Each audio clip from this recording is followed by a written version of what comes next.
정말 적은 돈을 투자해서 높은 수익을 낼 수 있는 건데 지금 이 투자를 하고 있는 사람이 사실 거의 없단 말이에요. 그걸 이제 묘지 부자님이 조용히 그동안 좀 수익을 내고 계셨던 그 중에 한 명이죠. 그러면은 어떤 분들이 소액 토지 경매, 지분 경매를 하면 좋다고 생각을 하세요? 첫 번째는 이제 부동산 경매를 배웠는데 제대로 된 아파트나 뭐 상가 할 만한 돈이 없고 그걸 하려면 연끌도 해야 되고 조금 무섭기도 하고 두렵다. 그런 분들은 경매를 배웠으니까 이 지분 투자 경매를 해보시는 게 어떨까. 500만 원으로도 해볼 수 있는 물건이 충분히 많이 있거든요. 물건을 잘 찾으면 거의 잃을 가능성이 없으니까 500만 원으로 한번 내가 수익을 내보고 싶다. 그렇게 생각하시는 분들은 해보셨으면 좋겠고, 두 번째는 자기 본업이 있지만 지금까지 특별히 부업으로 돈을 못 벌고 있다. 뭐 예를 들어서 뭐 주식이나 코인을 해봤는데 못 벌었고, 또 뭐 스마트 스토어 이런 거 너도 나도 하는데 못 벌었다. 그럼 저는 이제 부업으로 이거를 해보는 걸 추천을 드려요. 물건 하나 처음에 낙찰받기까지 임장 가야 되고 입찰하고 낙찰 받아와야 되는 그 며칠간은 조금 바쁠 수 있지만 그 이후에는 전자소송 통해서 그리고 우편을 보낼 수 있는 우체국 통해서 집에서도 다 처리할 수 있거든요. 그러니까 시간이 널널해요. 돈만 있으면 되고, 시간이 진짜 정 없다 하시는 분은 그 수수료만 좀 내시면 거기서 대리로 입찰도 해주니까 본업이 있는 분들, 돈을 굴릴 마땅한 투자처가 없으신 분들이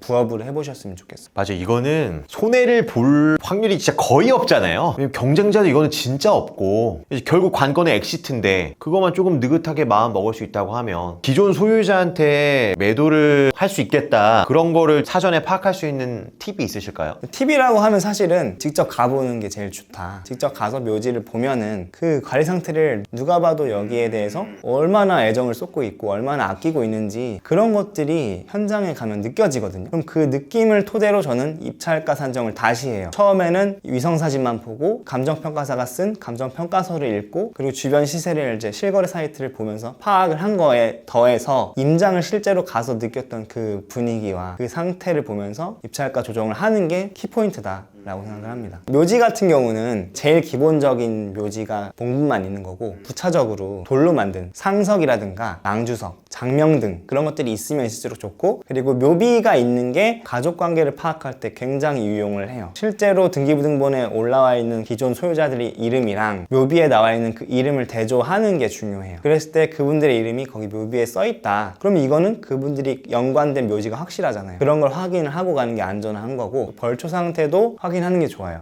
좋습니다. 되게 유용한 투자법이다. 뭐 단점이나 어려움은 없을까요? 누구나 안 하는 이유가 사실은 있어요. 방금 말씀드렸다시피 법적인 절차를 밟아야 되는 게 쉽지는 않을 수 있거든요. 저도 사실 처음에는 소송이라는 거, 소장을 접수해 본 적도 처음이었고, 이 투자 때문에 법원에 간 것도 처음이었어요. 원고석에 서보고 피고석에 서보는 이런 거는 처음인데, 그런 것들을 접해야 된다는 거, 법적 지식을 조금은 쌓아야 되고 이제 지분이 뭔지 알아야 되니까 그게 처음에는 어렵게 느껴질 수 있어요. 두 번째는 시간이 좀 소요가 될 수 있다는 거예요. 일반 아파트 물건을 사게 되면 기존 세입자는 명도를 하면 되고 부동산에 내놓으면 되잖아요. 근데 이거는 부동산에 내놓으면 지분은 거의 거래가 되지 않아서 경매를 낙찰받고 나서 그 기존 지분권자들, 공유자분들이랑 협상을 하는 게 제일 좋고요. 그게 안 되면 이제 공유물 분할 청구 소송을 통해서 경매 판결을 받아야 이걸 또 엑시트할 수 있기 때문에 시간이 좀 소요가 될 수 있다는 게 단점일 수 있어요. 그래서 소액으로 500, 1000 이런 거를 한 두세 개는 하시는 걸 추천드려요. 한 개의 물건 했는데 이게 막 1년 걸려버릴 수도 있고, 어떤 건 또 한 3개월 만에 매도할 수도 있고, 저도 항상 그때마다 달라요.